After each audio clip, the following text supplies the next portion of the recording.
This episode of Untold Stories is sponsored by PowerSwap. You'll hear more about them later on in this episode. What is up, everyone? I am Charlie Shrem, and you are listening and watching another awesome episode of Untold Stories, where together, twice a week, we get to dive deep with some of crypto's most influential leaders, Bitcoin's greatest thinkers, OGs, folks who are running huge corporations, publicly traded companies, institutions, and those who are still running Bitcoin companies a decade later out of their basement. We get to talk to heads of state. We get to talk to some of the coolest. My doctors come on the show, to talk about my mental health and my physical health. It's like, hey, we have to give check up on Charlie and stuff like that.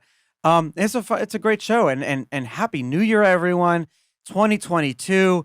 I can't believe episode, I think 251. We've been together on this crazy journey for almost 3 years now. And actually, that's a really good segue to introduce my guest, Brandon Quittem. Brandon, thank you so much for coming on Untold Stories today. You are the Director of Communications for Swan Bitcoin, but more importantly, you're a thinker. And speaking of time and years and stuff like that, you write about the fourth turning and kind of this thing that is a crazy quote that was written a long time ago, and talks about how this huge society change that I've been talking about on the show actually started in World War II, and we're kind of going through that fourth stage of that now. Can you kind of go into that a little bit? And thanks for coming on the Charlie. show. Really appreciate you having me on. And just a quick tangent before we get into the fourth turning. When I was going down the proverbial Bitcoin rabbit hole, of course, I was just consuming all the content I could get my hands on. And this was in 2017. And I remember watching all the documentaries and hearing about this Charlie guy in BitInstant. And so I had it's very surreal for me talking to you now, just with all the history and your place in Bitcoin's history. So thank you so much. It's an honor. Thank you for having me. And it's cool that you're still active, and it's great to chat with you. So, okay, fourth turning. This is a book written in the late 90s by a historian and a demographer, someone who studies demographics. And they essentially looked at the long scope of history. And through that process, they observed certain different cycles that appear to be consistent throughout human civilization. And in this book, they focused on demographic cycles. So what are these cohorts of population born during a tight, narrow band of time? And we can look at these generations, and you can, let's say the millennials or Gen Z, Gen X, whatever. We can look at these groups of people and say, what do they have in common? Right. And so they built this whole thesis, this whole framework based on these different demographic groups. And essentially, what is the mood at the time, right? The thesis identifies how do people respond to catalysts based on the certain demographics in which stage of life they're in. And so through this thesis, it identifies that we're at the very end of this long cycle, roughly an 80-year cycle. And the previous time we were in the same historical parallel would be between 1929 and 1945. So that's the previous fourth turning. It's a period of chaos and change, and our whole exterior world gets reimagined, usually through war. And then after war, we sort of reshuffle all the pieces together. We redo our finance, we redo our banking system, our healthcare, our government, all that kind of stuff is up for grabs. And so through this thesis, the authors identified that around 2008, we transitioned into this newest fourth turning. And each turning lasts about 20 to 25 years. So roughly another decade until they assume we'll be finished with this thesis. And so it's essentially at the end of World War II, we recreated this world. This is IMF, World Bank, Bretton Woods, FDIC insurance, all kinds of these programs that were previously unthinkable. And then we have a period of peace and just everyone's chilling out after the war. That's, post World War II period. And then eventually the cycle moves on, and we start to realize that our exterior world is not working for us. Our institutions are crumbling. There's very low trust in our institutions.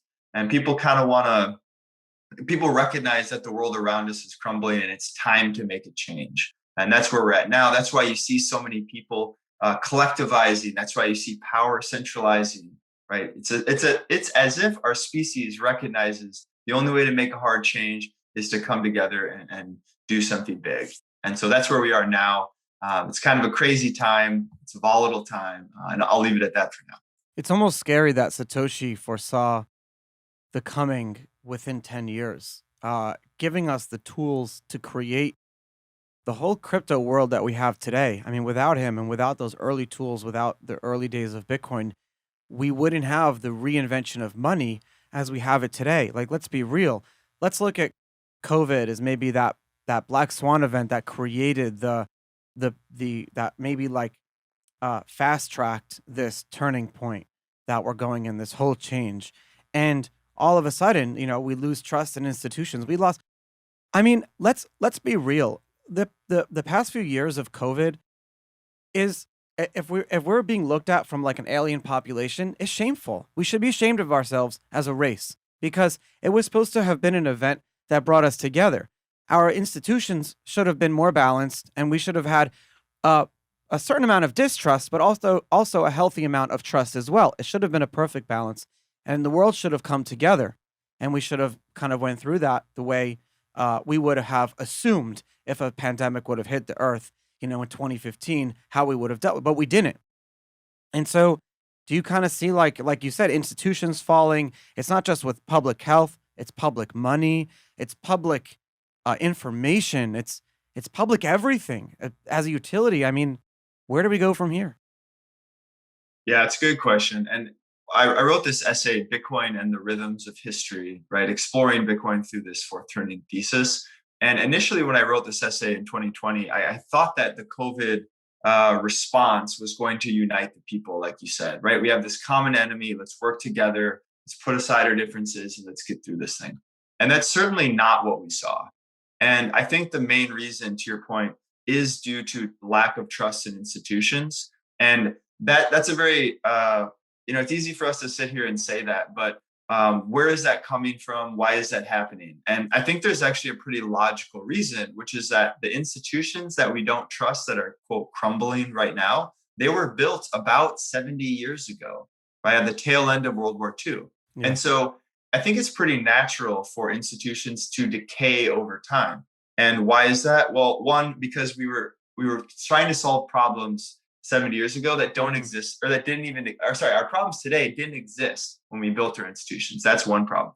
The next thing is that there's this human nature tendency to, just due to our incentives, to jump into an institution and eventually humans greed or a lesser, not just greed, but sort of our lesser impulses take over in these institutions and they just decay over time. It's entirely natural. And just like in a forest, there's periodic natural forest fires, and that natural forest fire burns the underbrush, recycles nutrients, and makes way for future growth. This is a period where we need to just clean out the decrepit institutions and rebuild with a little bit more, a better vantage point of what we need to deal with in 2022. Unfortunately, though, it had to be done with like a lot of people losing their lives, losing like long term mental health, things like that. But you're right. So now we have these tools, right? We have Bitcoin, and you're you run Swan Bitcoin, which has so many different branches. You have Swan Private, which is more of a consumer focused platform. You have for large buyers, though, like if people are you're helping people put Bitcoin on their balance sheets. You have, if you go to Bitcoin Treasury .org, I think you can see like dozens and dozens of large scale, like publicly traded companies and institutions that are holding like Bitcoin on their balance sheet. You also have Swan Advisor Services, which you're helping a lot of these companies do that. So we have Bitcoin as that tool. We have the larger crypto ecosystem that's still in the building tools because decentralization is a path, and you have to get there. And so we're building out these maybe next level tools for that next level of the internet. How can we like? But that doesn't help me in terms of like the health public institutions or how our governments are run or how wars are waged. We're still waging wars and things like that. That's not changing any of that yet. Or is it? Or is it, am I impatient? Yeah, a couple of things there. So one, I'll address your last question first, which is okay. The institutions aren't doing well. World kind of feels disjointed. There's lack of trust. There's all these issues. How does Bitcoin play a role here?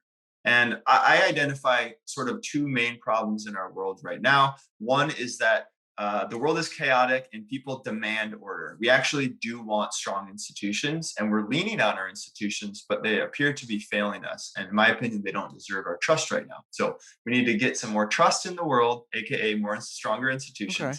Simultaneously, the other problem is that the financial system is at the end of a long-term credit cycle. Ray Dalio popularized this concept, but the short answer is our financial system is at the end of the line, and it's time to start over. This has happened countless times throughout history. We're not unique here. And so we have to redo our financial system, and we need stronger institutions. So from my perspective, I see Bitcoin uniquely satisfying both of the key problems, right? New financial system, great. Bitcoin obviously is a potential solution for that. It's a new non-sovereign, no trust needed base layer money that the whole world can speak the same economic language. That comes with a whole host of benefits for modern times. And then the other side, which is a little bit more subtle and I think equally as important, is the fact that individuals want to trust institutions, and we want them because they actually do hold society together. Now, you could argue, should we have central banks or should we have governments, depending on where you are on that political spectrum? But the reality is most people today demand strong institutions. So how is Bitcoin an institution? Okay, well, Bitcoin's actually a sort of like a government all in a box. Bitcoin is the right? institution.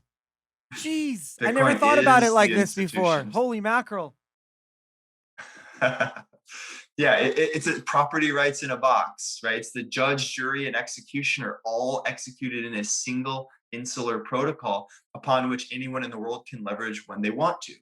And so I see that as a solution we can trust, right? If you don't like your politician, no problem. Don't trust the politician, trust the code, right? Don't trust central bankers, trust the automated central bank, right? We can come up with all these little lenses here, but it is an institution in the sense that we can outsource trust. It facilitates a lot of needs in society. And I think we can rebuild as Bitcoin as the base monetary protocol for civilization.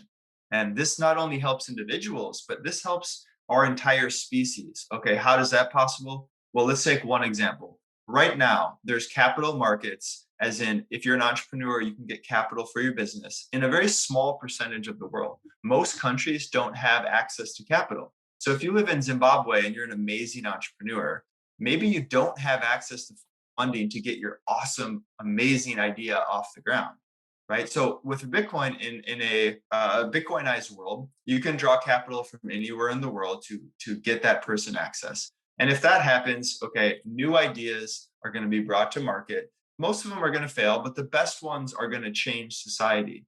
And so it actually increases our ability to cooperate, increases our ability as a species to identify good ideas, bring them into reality, and then we all benefit from that process. And so I foresee a future where right now we're sort of playing the nation state game, right? Which nation state has the most power? I see a world where Bitcoin empowers the individual at the expense of the state. So it sort of puts symmetry between state and individual. And that allows greater cooperation outside of our sort of siloed government state apparatus. And I think that will increase cooperation, productivity, wealth, and sort of raise up the bottom tier of society and produce untold innovations that are hard to imagine right now. I'll pause on that before I touch on Swan. If you have anything you want to touch on, Well, response. I want to understand if the fact that Bitcoin is the institution now and not trying to be what the rest of the crypto world is trying to be, if that's what makes Bitcoin great, is that it can be this long-term, hey, the cycle is now beginning. It's going to be 100-year cycle again. Who knows what's going to be after that? But the cycle is now beginning, and we need a public money, a people's money. I used to say that early, and then people call, communism and socialism, stuff like that. You can't put the word people's in front of anything, automatically becomes like a thing. But yeah, I want to understand a little bit more into that, because proof of work to me still is the best transfer of energy into like a public battery system that we call Bitcoin. It's the next wave, the next level. And it used to be that I was getting on here and people were convincing me that proof of stake was better and this was better and that was better. But now the messaging has been changing. I have my friends who are the founders of Ethereum changing their tune to say more of like, yes, Charlie, we agree with you that decentralization is a path, a journey, and therefore proof of work is the best way to get the best decentralization distribution. But this is where we fork. It's like over a long term, we believe that proof of stake is better for this or this or that reason, and I don't. It's like, when like religions fork and they create two religions or whatever. But do you think that maybe that all of this religious maximalism is uh something good for the whole ecosystem? Yeah, so a couple things to unpack. One, the people's money. I thought that was a really interesting comment you made. And I think that, yeah, there's some emotionally charged language there, but the reality is Bitcoin is a shared public good. It's not owned by one individual and everyone can participate. So, in that sense, it is a public institution. Um, Bitcoin versus the rest of crypto, I think that's a really interesting debate. I think that's sort of being played out right now on Twitter in real time. And what do I think about that? I think that Bitcoin is actually separate and almost unrelated from the wider crypto space. I think Bitcoin design trade offs make it money first. And by being a good base money, it necessarily sacrifices the ability to be expressible or programmable at the base layer. So it becomes a good money at the expense of being a poor platform. And then the crypto side, they come at Ah, it from a more tech focused perspective, right? This is endless innovation. And at that lens, you have to sacrifice things like decentralization, immutability, and long term trust in the protocol. And I think that both camps made the correct choice to optimize for their unique use cases. And so, yes, I think Bitcoin's unique. I think a large part of that is proof of work. It's not the only part, obviously, but proof of work's important. it's very And important, it's probably the most misunderstood aspect of the entire industry. right? Uh, I have the yeah, formula on my whiteboard in my office, and a proof of work should have gotten the Nobel Peace Prize. Like, proof of work is the invention, the Byzantine general's I want. problem. Like, that is, you take that out of crypto, what's the point? That's what I tell people. I don't understand. I completely agree. And I'll say, just to be charitable, because I know your audience are very diverse, which Of is course, that I proof am of too. stake, yeah, and proof of stake is fine. It's not fine for base money. Okay, proof of stake, theoretically, it's more efficient, but that's efficient. Okay, let's say it is more efficient. Okay, fine. But at a certain It's trade point, offs. yeah, at a certain point, you become more vulnerable, and proof of stake centralizes over time. And so I consider proof of stake a 30-year system. I consider Bitcoin a 300-year system.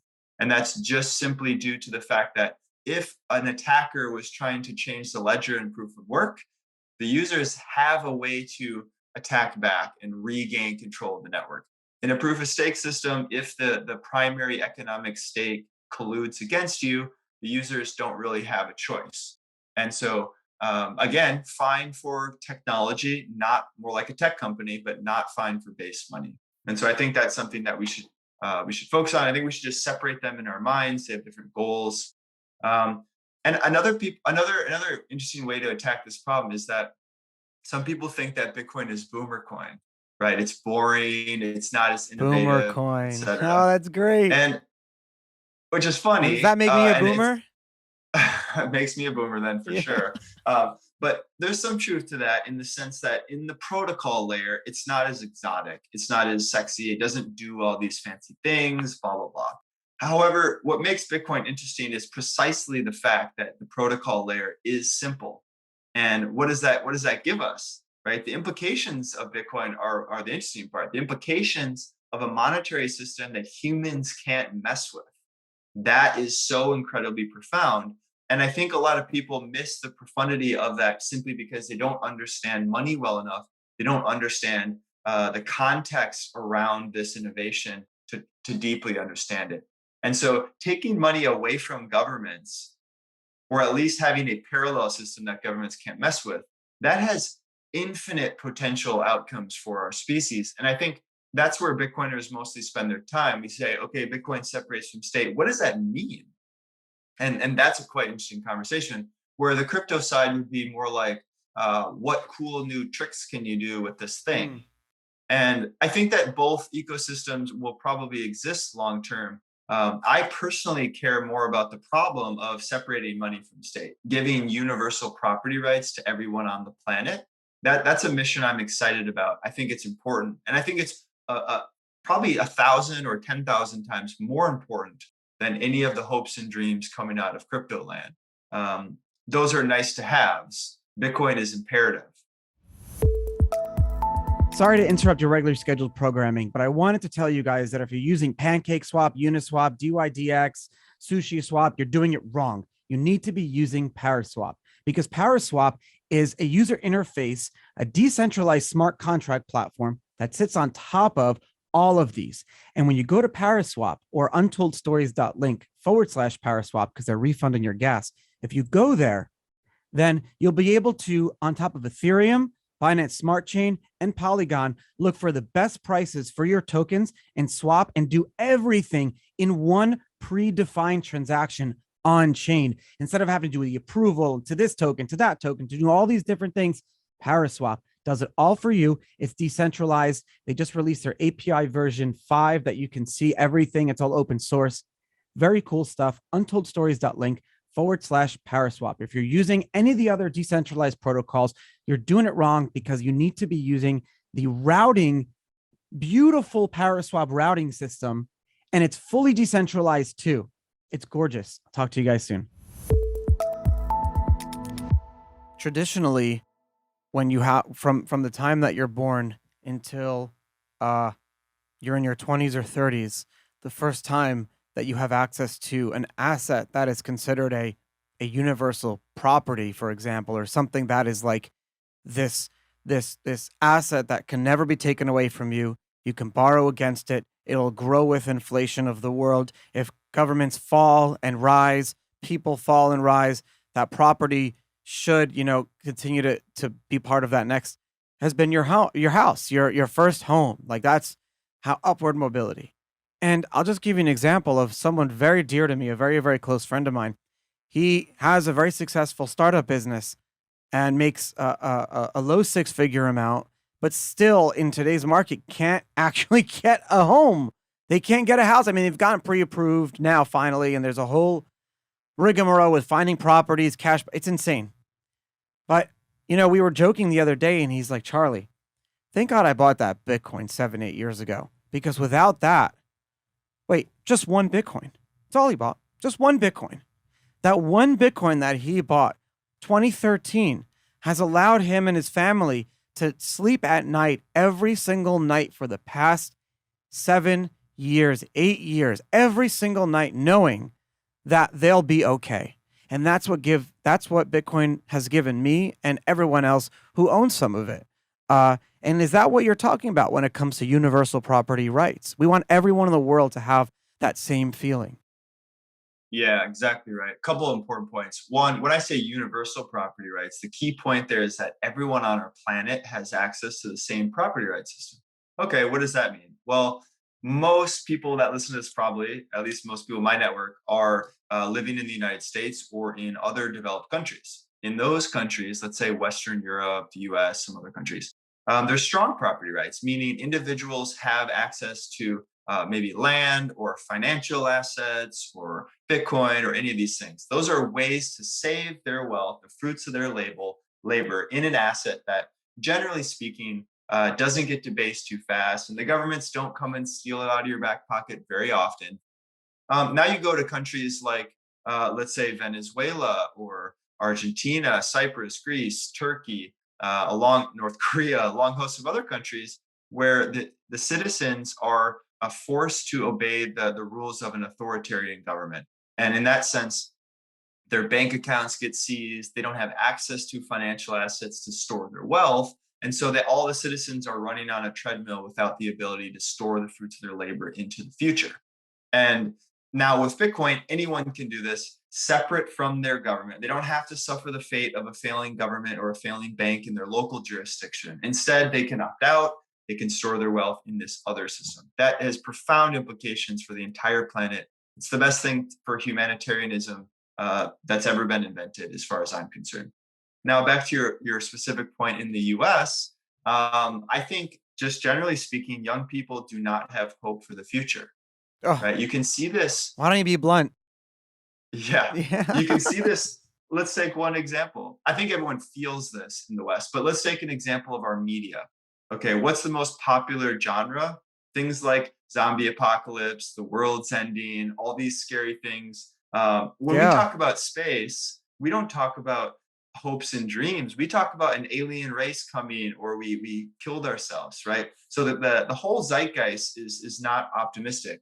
And what does that do to young people? It does a lot of poor things to young people. Young people aren't having kids. They're not buying homes. They're suffering from what I would consider nihilism, right? There's no hope for the future. So let's just party and burn this thing down. And that's not a good way to build a Just civilization. party and burn this thing down. Yeah. Free And money. I understand. Yeah, no, I, I I get I it. came from that frame of mind, and I think introducing Bitcoin into my life was a source of hope, right? It gives you something to look forward to, and it's on a practical sense of, okay, the Bitcoin's price is going up, so my wealth goes up along with it. Obviously, that's part of it. Then you can start planning for the future, but it's also about a community that's based in optimism. It's a community that sees a better world. It attracts incredibly intelligent people from diverse walks of life coming to work on this thing to build a better future. And just being immersed in that type of environment changes your whole outlook. And so, and from that lens, I think that Bitcoin is hope, a term popularized by Michael Saylor, but many of us have been beating this drum for a long time.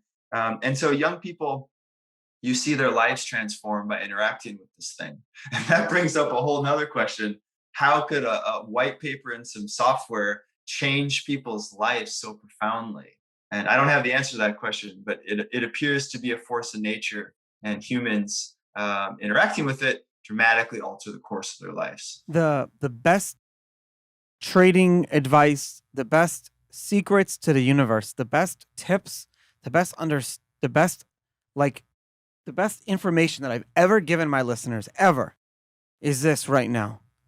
Understand the Bitcoin white paper. Print it out. And you have to, and I don't care if it's me who teaches it to you, but someone who fundamentally understands the who, what, where, why, and when of every paragraph. It's very short. It's not even a couple dozen pages. It's not even that, very short. Just understand the world that Satoshi was living in, that kind of the run up to the white paper, and then understand proof of work, understand the wargaming involved of crypto in general. You need to understand that a lot of these cryptocurrencies that are being created today are still like throwing shit at the wall to see what sticks, that have crazy market caps. And I invest and buy them and work for them, and I'm involved just like everyone else.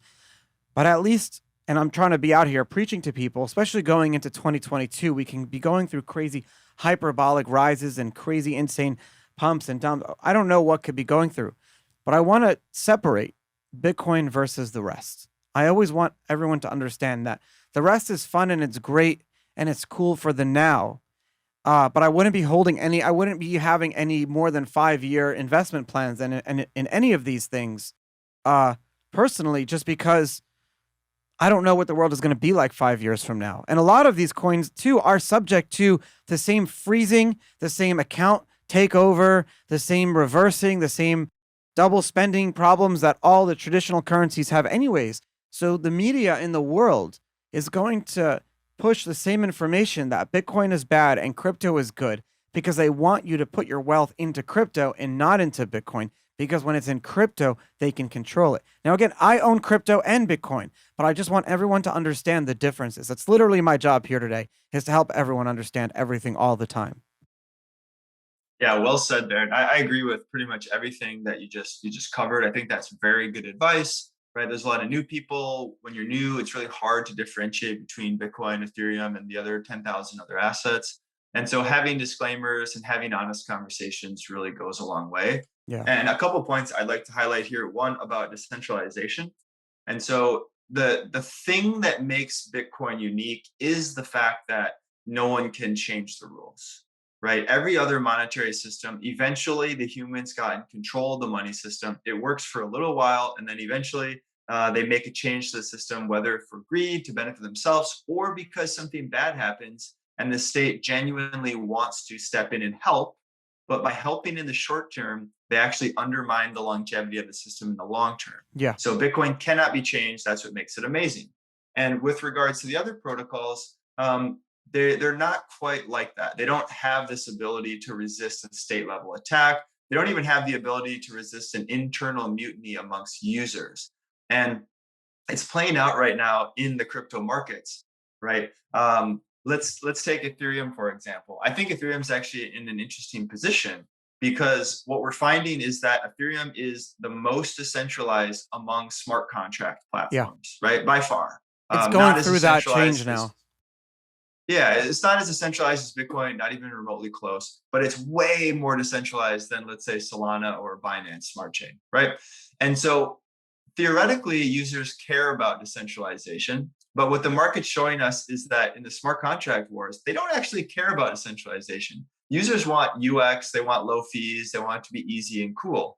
And there's a concern there because decentralization only matters when you really need it, right? It's like everything's going fine, and then the attack comes and you get the rug pulled out from underneath you. Yeah. And so Ethereum is a worse money than Bitcoin and less decentralized than Bitcoin, but more than the others. But we're seeing all the users leave to go to these other chains. And so Bitcoin or Ethereum's sort of in this weird middle spot. And I don't know how that plays out. I'm not Yeah, an I don't know how it expert by plays any out. means there.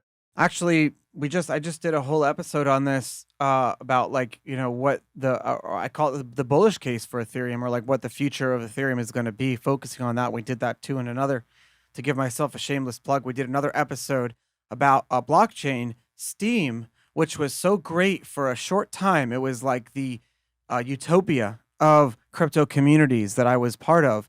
But then hostile takeovers and a system where there was no ability for the community to take over when someone externally tried to come in and then buy, the whole community and change it into what it was. And then how that community actually split, created its whole new token, whole new community, and then Hive, and then actually has a bigger market cap than the one that it was. We did that whole episode. That was a great with Starkers. I mean, 2021 was such a crazy year for our industry, but I thought it was a very positive year. We went through a lot of stress testing, but came out of the other side like still, hey, we're still here and great. Yeah, definitely agree with that. 2 points. One, you mentioned about how people are getting into the space and they're new and it's crazy and what can you teach them? I think one really interesting meta point, if we zoom out, is that Bitcoin and the whole cryptocurrency space, they're actually teaching an entire generation about investing, about money, about finance, about governments. And that education is not coming from the existing channels. In fact, our existing education system is incredibly unprepared for the future we're heading into. And so, on one hand, that's very good, right? Young people are learning all these hard lessons by speculating on Steam or the wrong asset. And they may lose a couple $1,000, and that might be the best educational lesson they got Good that year, point. right? And so there's a lot of bathing by the fire or whatever the analogy is. And also simultaneously, I think this is good, right? Young people are going to be educated when they're young, and they can use that for the rest of their life. Some people get burned, but that's the cost of doing business. And on the other hand, as we rebuild a new financial system, we're also making the same mistakes that the current builders of the financial system made over the last 400 years. And it's just sped up in a cycle. And so it's kind of a funny parallel. It's We're fun just to going to, watch. oh, Yeah. whoops, can't do that. It is fun to watch. And then the next question or the next point you made about the year, I agree. It feels like a overall chaotic year from a geopolitical standpoint. But from a Bitcoin standpoint, I think it was an extremely positive year. And the one thing I want to highlight is China. Okay. There was always this risk looming over our heads that China controlled the majority of the hash rate, right? They had a very large percentage. Yeah. And how China operates is they can essentially take any private company under the state's rule and sort of marshal the companies to do what big China wants to do. And so there was always this potential attack vector from China attacking the mining Bitcoin through the mining network. Then China made what I'm going to call the biggest blunder in 100 years. They kicked out all the miners. Okay. And what does that mean? Well, hash rate in Bitcoin dropped by about 50%. So very scary time, but half the security system went offline. 6 months later, we're at a new all-time high. of hash rate, all the miners moved to more friendly jurisdictions. They entrenched into long-term relationships with governments who support them. And so we simultaneously squashed the biggest risk, China attacking the network, and we proved the fact that hash rate can migrate, number two, and that hash rate is now sitting in more friendly jurisdictions. So it actually made the network more decentralized and more secure for future attacks. That is headline news. That is incredibly resilient. No computer network in the world could achieve something like that. And so I think we should celebrate China and their blunder. And then we have to say, why would China do this? And My next there's a question. couple historical analogies here. One, China likes more control, right? They play by different rules than we do in the West. So I think it was in the late 1800s, China went all in on silver when they should have went all in on gold. That set them back 50 years. And then also a more fun example, I think it was in the 1400s, maybe the 1500s. China was the dominant navy. They had the tallest trees, so they had the best and fastest ships. So they controlled the seas. And then the merchant class who owned these They ships burnt all got the too ships. powerful. Yeah, they burnt all the Yeah, ships. they didn't want to have this merchant class overtake the government. Yeah, They I got rid of the remember reading about navy. this. They gave the seas to Europe. And if they didn't make that geopolitical blunder, we'd probably be speaking Chinese in America, because China would have came from the Pacific, colonized the US from the West. And so those are a couple examples. This is the third one in Are these China's just big geopolitical blunders. I wouldn't say these are like China blunders. I would say these are like blunders of large central government, because if you look back, it's like at the time, China had this, the way it's kind of run is like this highly centralized.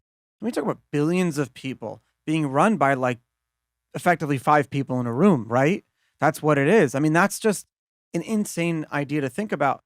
So, but at the same time, you could kind of like, if you ever see that movie, when like Stalin died, and it was like a cheeky, funny movie, and they were all like trying to bring his body out of the room and stuff like that. All this former Soviet, like, uh, I forgot the name of the movie, and it's a podcast. I can pause and probably Google it, but it doesn't matter. The point is that like when you have a bunch of people trying to solve the problems for the many, it generally doesn't work out. So like you said, now we're like rebuilding these institutions, but in a more distributed, decentralized way. Um, Tell me about Swan Bitcoin and why you love working for a company that focuses largely on Bitcoin. Yeah, absolutely. Just to wrap up central versus decentral in China, you're right. I don't mean to pick on China specifically. I'm more using them as a proxy for centralized control. And centralization has its benefits, right? You centralize decision making, which makes it very efficient to make decisions, and you can turn the ship very quickly. China can say, go put 30 nuclear plants in our country, and next year they're going to start building them. In the US, it True. would take us a decade of horse trading and all this bureaucracy.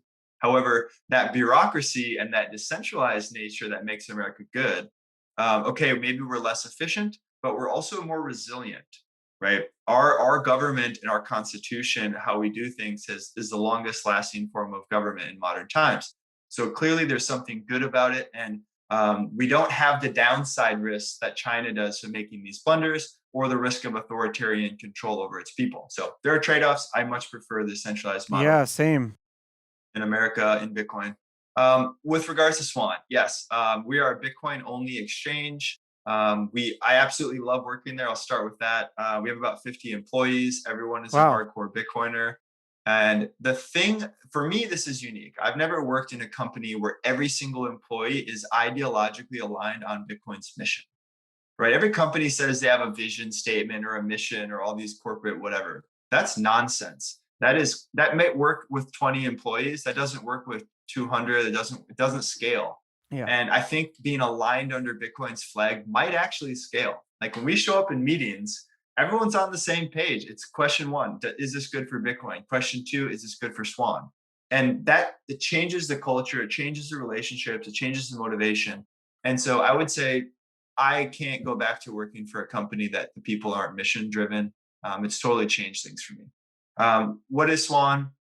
We sell Bitcoin. We're more or less an exchange in the US. We have two primary sides of our business. We have the retail side. So you can go to swanbitcoin.com. You can buy Bitcoin in many different ways. Most of our customers have an automatic savings plan. So they buy, let's say, $500 a month or $50 a week or $100 a day or whatever plan you set That's up. smart. Just set up a plan, automate it, hit go. And I think most people should invest in Bitcoin this way, just a little bit each week, whatever you can afford over the long term. And then we also have a high net worth business or practice we call Swan Private. You can think of it like Morgan Stanley Private Client Services.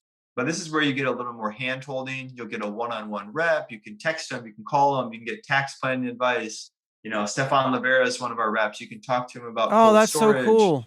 all these kind of things. And I want to be a one little rep. bit of insider baseball is that a lot of baby boomers are buying Bitcoin right now. Most people don't think that, but they're starting to be They're the piling in smartest a large ones. way. They're the smartest ones. The older generations are the smartest ones because they understand. They're starting to see. It may take them time, but they understand the best out of better than you and I could ever understand. That the older generations understand where the world is now as it relates to the larger context of things, and we just never lived through that. So they've lived through this. Like, think of the world as like this. Everything, like, this is the best analogy, is like you throw a one of those bouncy balls down a hallway. It's gonna bounce hard in the beginning, up, down, but then eventually it'll level itself out. It'll just start rolling. Everything is just extreme. The New Deal, the financial world that we have today, from, like you said, the IMF, the Federal Reserve, central banking. What we see is like the modern day investment banking, modern day retail banking. That's all like the world that existed before that. We just had the Christmas season. Who watched, what was it, Life is Beautiful or The World is Beautiful? I forget the name of that movie. And it was about the bank run in the 1920s. So the bank run, like that movie, that Christmas movie, when the banks all failed and everything like that, that's what the world. So you have one extreme, and then we went to the next extreme. And Bitcoin and the world, that the next wave is that middle ground. So taking we're taking history and we're building that middle. And that's where we are in the context of today. And that's why, like you said, the baby boomers are buying Bitcoin, and that's why it's called Boomer Coin. Yes, exactly. Theoretically, older generations have more accumulated experience, so they are wiser, right? They're slower to Um, act, though. yeah, I think there's also this thing where the boomers are looking out to the future and they see all the changes in the world as well, right? They've seen a world that has changed more in the last 24 months than most of their life combined. And so, in that type of context, they're starting to say, I wonder if my pension's safe. I wonder if my savings are safe. They're printing all this money. Maybe I should get a little bit of this boomer coin to protect my wealth, which I think makes sense. And I hope the older generations don't watch their retirement accounts get drained in purchasing power due to Yeah. inflation. And if we can protect that, even if they put 5% of their wealth in Bitcoin, I think that's plenty for them to survive. And yeah, I'm optimistic about that. My parents are boomers. I would like them to benefit from this wave as well. And so, actually, one more thing about Swan, if I can plug, we just launched a gifting service. And I say this right Oh, around the very cool. holidays. So if you want to gift Bitcoin to your family members or friends who are on the fence, you can go to swanbitcoin.com/gifts and you can just send them, $20, $21 actually is the minimum, but you can send them a little Bitcoin gift. They get an email, they accept the gift. We educate them through email. And so you kind of help push them over the edge. And what we found is that people who don't have any Bitcoin yet, they need a little bit, even if it's $21 worth, a little bit gives them skin in the game, and that incentivizes them to pay attention and actually learn about this thing. And so I consider it kind of a secret way to orange pill your friends and family. Yeah, every time I've given Bitcoin to someone as a gift, what they do is they'll put in how much Bitcoin they have in their like little app, and every time you see that person, like, oh, and they're like, you want to check your Bitcoin, you want to check your crypto. It's like it's a fun thing to do. It's like a habit, and so yeah, gifting has been one of the most pleasurable, joyous experiences in the whole entire world. When you give someone a gift, especially when you give them the gift of Bitcoin, there's no better. There's nothing better than that because it's going to be the gift that keeps on giving. They're going to thank you every year, every day. It's constant. It's all the time. Hey, I wanted to ask you, kind of looking into the future. One of the things that our generation, or really anyone who's below the age of 40, um, never really, or 50 really, never dealt with this like uh inflation term, but really as I like to just really call it, is like a, a CPI of like over 5%. Do you think where costs of things are going up more than 5% a year? And to me, that's like unacceptable. We're sitting around 7% right now. Do you think we should dig in and get comfortable with this just being a thing that we need to mentally have in our head? Like when we get our paychecks, we know how much is being taken out of taxes. Should we, for the next 10 years, just start planning for like this loss of purchasing power year over year, where I've never experienced that for my whole adult life? I've never experienced that. Is this something now I have to start thinking about when I work and spend money and save? Yeah, I think the short answer is yes. Right? They gave us an inflation rate of around 6%. Okay, that's an aggregate of goods in the market. But if you look at real estate's up like 15 to 20%. Monthly. Food's up a lot more. And so it depends what you individually want to own, right? The things that are attractive to own, like real estate or a good education or financial assets, right? Stock market's at an all-time high. Owning assets is going up way higher than 5, 6% or whatever they tell us. And so if you are a rational individual looking to plan for your future, you would be prudent to own assets that outpace this inflation. And right now that looks like Bitcoin is the best asset to achieve that goal. And the other question, so everyone should own some in my mind. Yeah. If you look to the future, this decade, can we expect this, or is this just a temporary thing? If we look to history, the previous time we were in a serious situation like this was the 30s and the 40s, and we're in a situation where there's so much debt. And what do we do to get rid of this debt? So governments and corporations are in massive debt. So number one, they could go into austerity measures, meaning we stop spending dramatically for 10 years and we slowly get the debt under control. There's no political appetite for this. There's no way we're going to do No that. way. That's out. The other question is, we could outpace this debt by having tremendous growth in the economy. Well, structurally, the economy does not look set up for tremendous growth. So what we would actually need is a white swan event, like we invent nuclear fission, or we can all of a sudden do some new technology that just changes everything overnight. Possible, but pretty unlikely. I don't see that happening. So the third option is financial repression. And I think that this is what we're going to experience Yeah. this decade. What do I mean by financial repression? I mean that inflation rates are higher than the yields in all bonds. And so it's essentially a decade where the nominal price of assets, so the dollar price of assets, continues to go up, but the purchasing power of those assets actually goes down in real terms Oh, over this wow. decade. And this is what happened in the 30s and 40s. I recommend reading Lynn Alden's work on this to get a deeper understanding here if this interests you. But essentially, But own hard assets, because all bonds and most equities are going to underperform real inflation.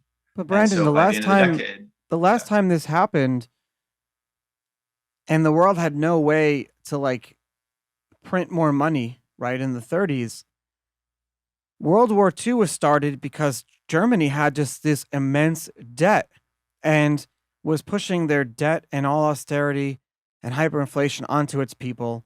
And then you had a radical fanatic, Hitler, come about, and we all know what happened there. But then when we had that great reset in 1945, we went that other extreme and we created the monetary system that we know, that we have today, and we led into Bretton Woods, and we led into to Jekyll Island, and everything kind of came out of all of this stuff in those same decades. And that was the other extreme. I'm a little bit nervous because when we remove both opportunities with World War II, I mean, where does this lead us? Does it lead us to World War III? Does it lead us to a great immense white swan event where it's like the complete opposite of a world war? Like, that's kind of what I think about all the time, because for the first time in my life, I felt that governments are feeling they're losing control. And that's the scariest thing in the world. When they start to feel like they're losing control, that's when real shit is going to start to hit the fan. Yeah, I think that's a really profound point. Um, for example, a nice, happy dog that loves humans is friendly. When it's off a leash, it can roam freely and you can pet it. However, if you back that same dog into a corner, it has no way out. The dog all of a sudden becomes vicious to protect itself. Entirely natural response. I think the same parallel plays out in the state. When they have control of things, the economy is booming, people are happy, it's fine.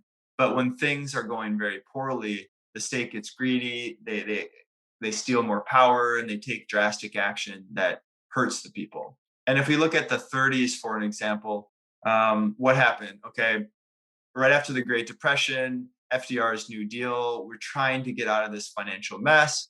And the government chooses financial repression, just like they're choosing right now. And in order to try to make that policy effective, FDR essentially made owning gold illegal. In 1933, it Oh was yeah. called Executive Order 6102. He essentially said, US citizens, I'm stealing all your gold. Your property rights are now invalid because the government said so.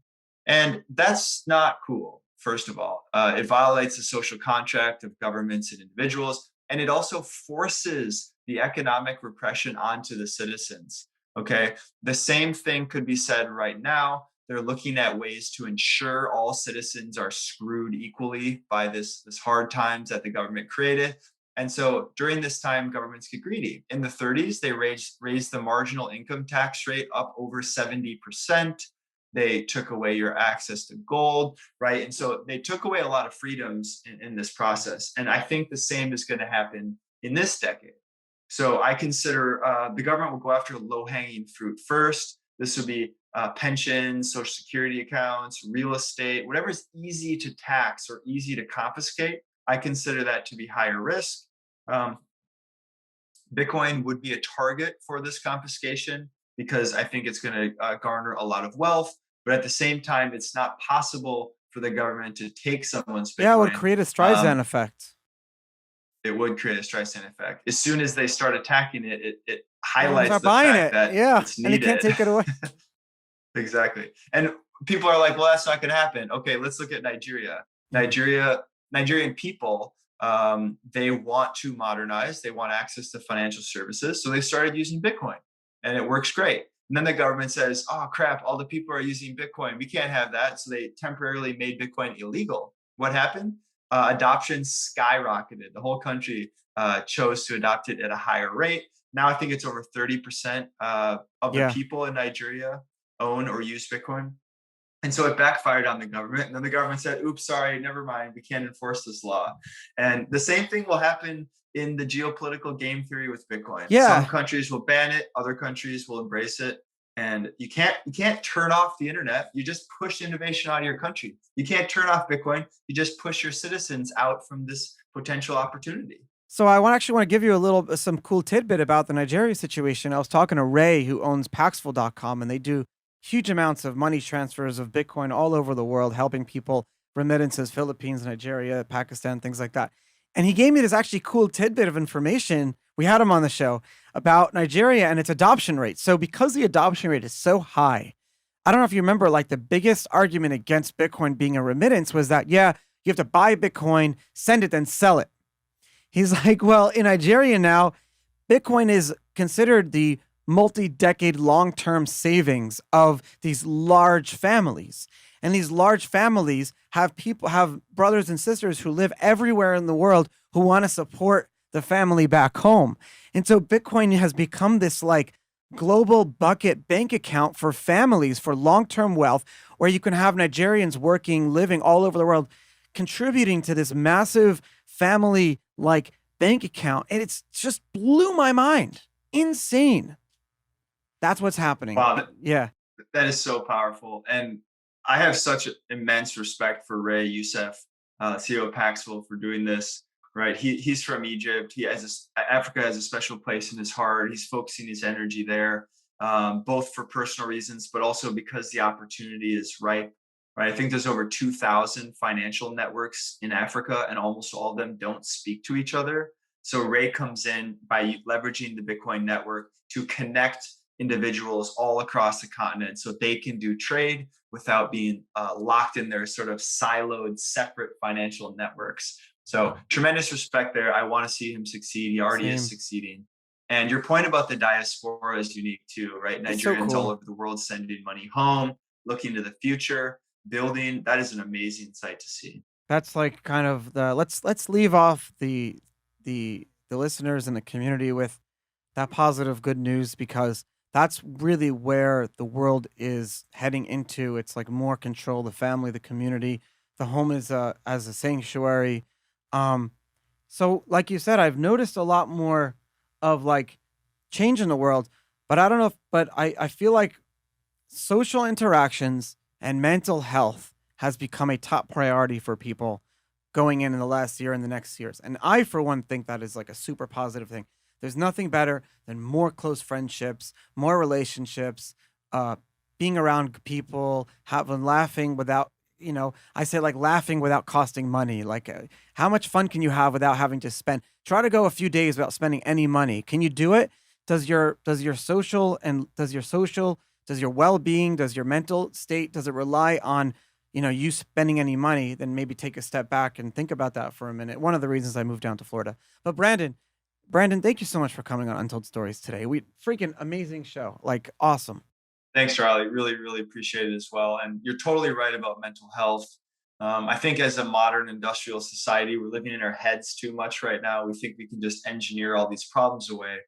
And okay, yeah, I love technology as much as the next guy, but we need to go back to the basics of what does our meat suit need? And Yeah. our meat suit needs good food, good friendships, good community, sunlight, and meaning. Whether the meaning comes from work or from charity or from anything or raising a family, whatever it is, we need the basics. We need to I make like our that. meat suit happy. Mental health follows. I like that. And I want to actually that's what we should toast everyone to and with my coffee and wish everyone a good year of 2022. I hope if you found your purpose and your meaning, I hope that this year gives you more success and happiness in it. But if you've not found that yet, I wish you all the success, Brandon. We wish you all the success and anything else that you want to say. Thanks a bunch, Charlie. Thank Cheers you to so that. much. I'll see you. If any of this was interesting to you, come say hello. My DMs on Twitter are open. My handle is bquittem, BQUITTEM. You can find all my writings at my personal website, brandonquittem.com. And if you want to try out Swan, I'll give you $10 in free Bitcoin, swanbitcoin.com/Quittem, QUITTEM, my last name. We'll put You all get of 10 that in the bucks just show for trying notes. it out. We'll put all of that in the Appreciate it. show notes. So to check out the show notes and click those links, you get $10 in free Bitcoin. And you get to talk to Brandon and a lot of those Bitcoin OGs. Thank you. I'll talk to you later. Thanks, Charlie. Have a good one.